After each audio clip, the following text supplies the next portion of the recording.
you. Listen, we had a report of a disturbance at your house, and there were shots fired. Is your husband Michael? Okay, I'm sorry to tell you, ma'am. He's been killed.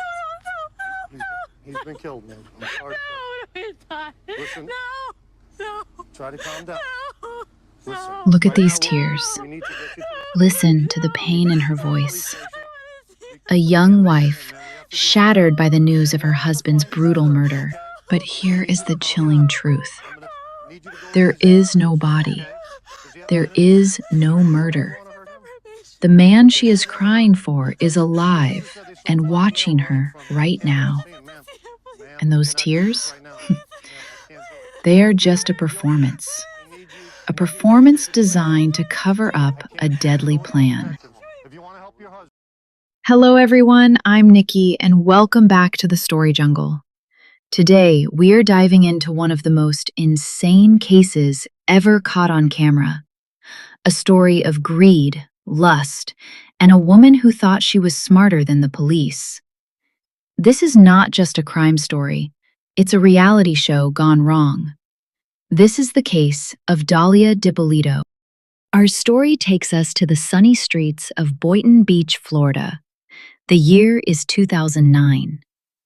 On the surface, Mike and Dalia Dippolito were the perfect couple. Mike was 38, a reformed con man who had turned his life around and made a fortune. Dalia was 26, beautiful, charming, and looked like the trophy wife every man dreams of. Mike thought he had found his soulmate. He gave her everything: a luxury townhouse, expensive gifts, and his complete trust. But Dalia didn't want his love. She wanted his assets. And she was in a hurry to get them. But hiring a hitman wasn't Dalia's first plan. Oh no. She had tried to destroy Mike before. Months earlier, she tried to send him back to prison. Mike was on probation, and Dalia knew that even a small mistake would send him behind bars for a long time. She planted drugs in his car, cocaine. Then, she made an anonymous tip to the police, hoping they would catch him. She wanted him gone, locked away so she could take the house and the money without getting her hands dirty. But Mike was lucky. The police didn't find enough evidence to pin it on him. Her plan failed. And that is when Dalia decided that prison wasn't enough. Mike had to die. Desperate and impatient, Dalia reached out to an old flame, a man named Mohammed. She thought Mohammed was a tough guy, someone connected to the criminal underworld. She told him she needed help. She told him her husband was abusive, a lie she invented to justify what she was about to ask. She asked him to find a hitman. But Dalia made a fatal miscalculation. Mohammed wasn't a killer. Terrified by her request, he went straight to the police. When the Boynton Beach Police Department heard his story, they didn't just arrest her. They decided to catch her in the act. They decided to give Dalia exactly what she wanted. Enter Officer Whitey Jean, an undercover cop posing as a ruthless hitman. The police set up a trap. A red convertible car in a parking lot, wired with hidden cameras and microphones. It was like a movie set, waiting for its leading lady. The date was set. Dalia thought she was driving to meet a professional killer to negotiate the price of her husband's life. In reality, she was driving straight into a police sting operation. And what happens next is chilling. Watch her body language. Is she nervous? Is she shaking? No.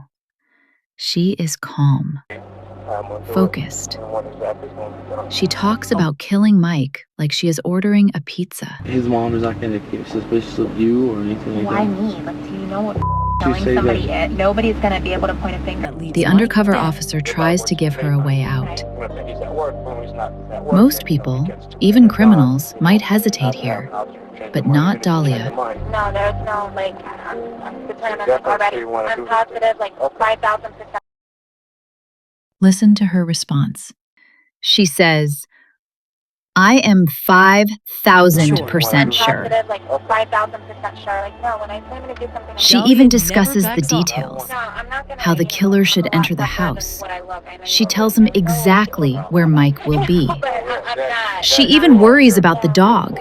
Think about that for a second. She has more empathy for a pet than for the man she vowed to love and cherish.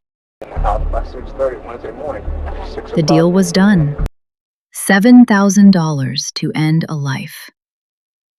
Dalia gets out of the car, believing her problem is solved.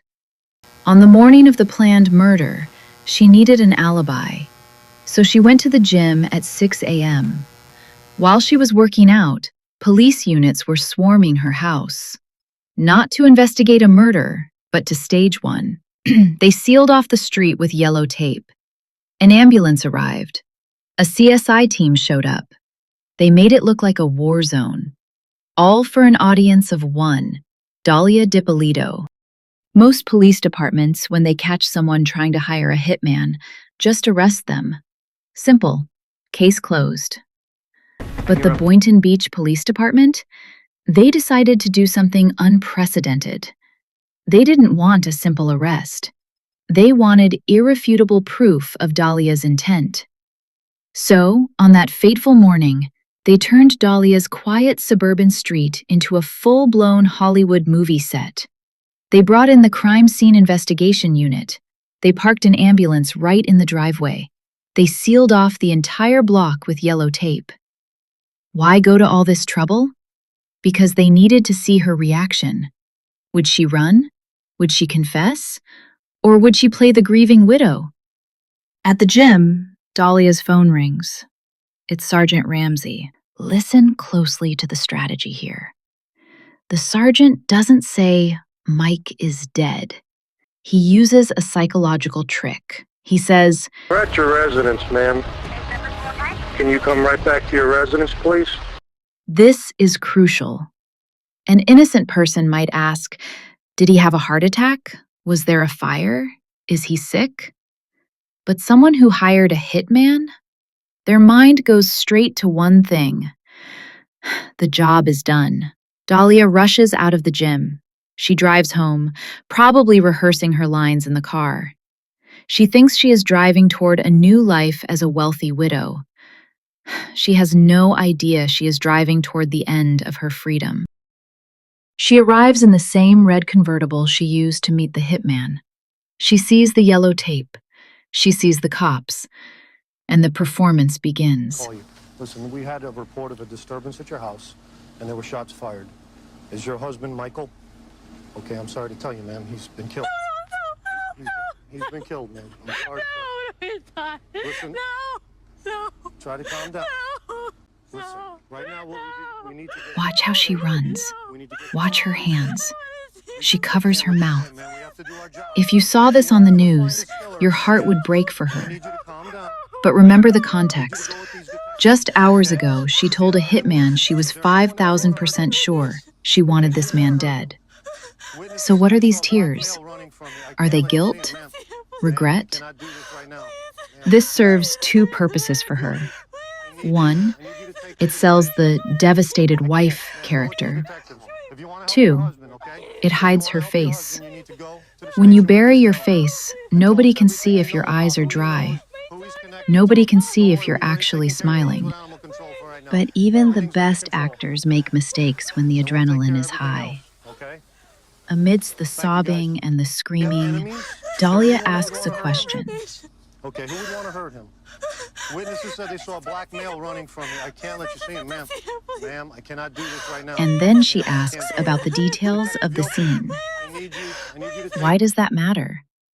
Because she needs confirmation. She needs to know how it happened to make sure it wasn't an accident, but the hitman she paid. But the police give her nothing. They just let her cry. They let her think she has won. They let her think she is the smartest person on that street. Little did she know, The man she was crying for was sitting safely at the police station, watching this entire performance on a live feed, realizing for the first time who his wife really was. The show moves to the Boynton Beach Police Department. They place Dalia in a small, windowless interrogation room. The dynamic in the room changes. Sergeant Ramsey enters. He's asking questions to trap her. Are you sure that you don't know anybody who want to kill your husband? You wouldn't want to kill him, I hope. Not at all. There's no more games with you and I. Now we're going to get down to serious business. I want to know if you know this guy. And then... Come here, get over here. You know who this guy is? No. You've never seen him before? The police don't just tell her she's caught. They show her. Sit back down. The door opens, and in walks a ghost, Mike Dippolito. He is standing right there, alive, breathing, and furious. Come here, please. Come here. Mike, come here. If your husband, who you thought was dead, suddenly walked into the room, what would you do? You would scream with joy. You would jump up. You would hug him and never let go. Mike doesn't hold back. He yells, "You tried to kill me!" And Dalia's reaction is fascinating. She immediately goes into denial mode. "No, I didn't. Come here, Mike. Please, come here." Notice how she keeps trying to touch him? Psychologists call this manipulative touching. She is trying to physically connect with him to regain control. You're going to jail today for solicitation of murder. You're under arrest. She can make him Did you forget hear the what I just hitman, the money, the betrayal. So, according to Dalia, she wasn't a murderer. She was just a very, very dedicated actress. But the jury looked at the tears at the crime scene. They looked at the 5,000% certainty, and they realized no one acts that good without a director. It took 3 trials, years of legal battles, but in 2017, justice was finally served. The judge didn't buy the reality show story. The jury didn't buy the fake tears. Dalia Dippolito was sentenced to 16 years in prison for solicitation to commit first-degree murder. From a luxury townhouse in Florida to a cold prison cell, Dalia wanted fame. She wanted everyone to know her name, and in a twisted way, she got exactly what she wanted. What do you think about Dalia's defense? Do you think she was a mastermind manipulator, or just incredibly delusional? Let me know in the comments below. If you enjoyed this deep dive, please hit that like button. It really helps the channel grow. And for more true crime stories, make sure you are subscribed to Story Jungle. I'm Nikki. Stay safe and watch who you trust. Goodbye.